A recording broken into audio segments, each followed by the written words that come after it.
সঁচাকৈ খুব কষ্ট লাগিছে আজি মনত, কাৰণ গোটেই অসমবাসী কন্দুৱাই আজি এনেকৈ জুবিন গাৰ্গ বা জুবিন দা আমাৰ পৰা গুচি গ'ল চিৰদিনৰ কাৰণে।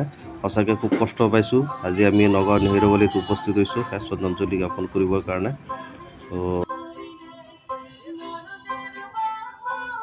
সকলো আমি বাকৰুদ্ধ আৰু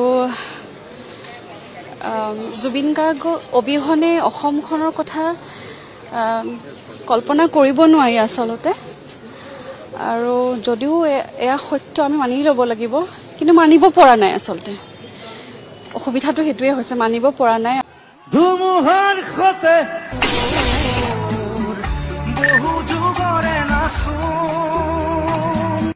আপোনাৰ জুবিন?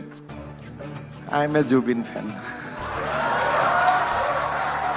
পাপনে বেয়া পাব নালাগে, বাট জুবিনৰ গান শুনি ভাল পাওঁ, বিকজ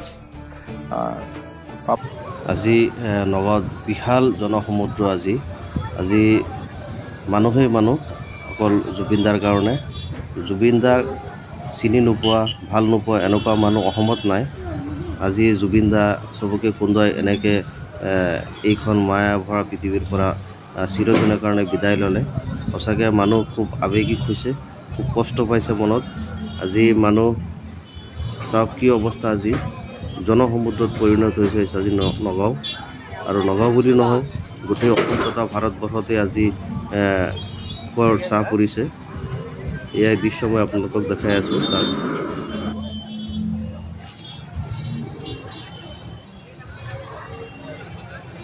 সঁচাকৈ আজি চাওক এই অৱস্থা।